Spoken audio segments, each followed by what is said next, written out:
हे मी 300 ग्राम पडवळ घेतलं आहे बारीक चिरून. हे बघा असं असतं ते लांब. एक छोटा टोमॅटो बारीक चिरलेला. ही मी पाव वाटी काळे वाटाणे रात्री भिजत टाकलेले, त्याची ही फुलून 1 वाटी झाली आहे. 3 चुपे खोबरं, कांदा, आलं, लसूण भाजून याची 3 चमचे पेस्ट घेतली आहे.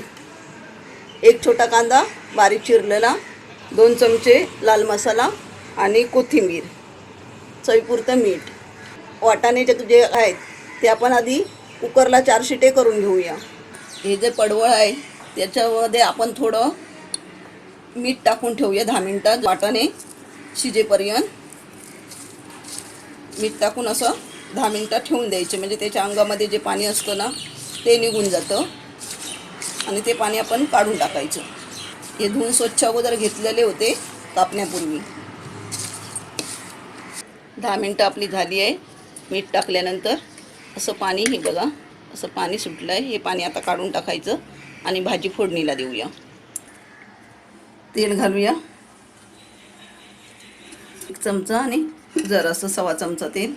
तेल तापलं आहे. कांदा घालूया, थोडंसं मीठ टाकूया, टोमॅटो,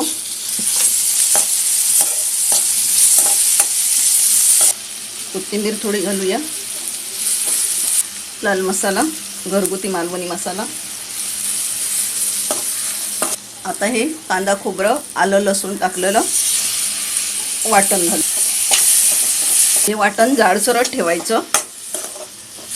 जे आपण उकडले काळे वाटाणे होते ते घालून घेऊया. आणि आता आपण हे पडवळ घालून घेऊया. चांगलं मिक्स करून घेऊया. थोडंही अर्धी वाटी पाणी, वाटाणे उकडलेले आहेत ते पाणी घालून घेऊया.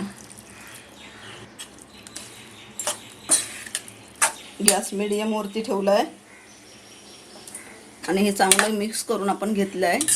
ह्यामध्ये मी काळे वाटाणे टाकले आहे. ह्यामध्ये चणे टाकले तरी चालतात, किंवा सफेद वाटाणे, हिरव्या वाटाणे किंवा चण्याची डाळ टाकली तरी ही भाजी चांगली होती.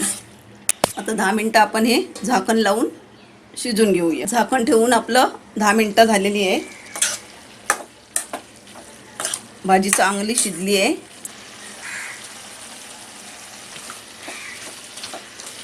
छानपैकी आपली पडवळची भाजी झाली आहे. गॅस बंद करूया. या भाजीला आपल्याला 15 मिनटं लागली आहेत. काळे वाटाणे टाकून पडवळची भाजी अगदी गावच्या पद्धतीत बनवली आहे. एकदम चविष्ट झाली आहे. अशी तुम्ही पडवळची भाजी एकदा करून बघा आणि मला सांगा. हा व्हिडिओ आवडला असेल तर लाईक करा आणि रसस्वादला सबस्क्राईब करा. धन्यवाद.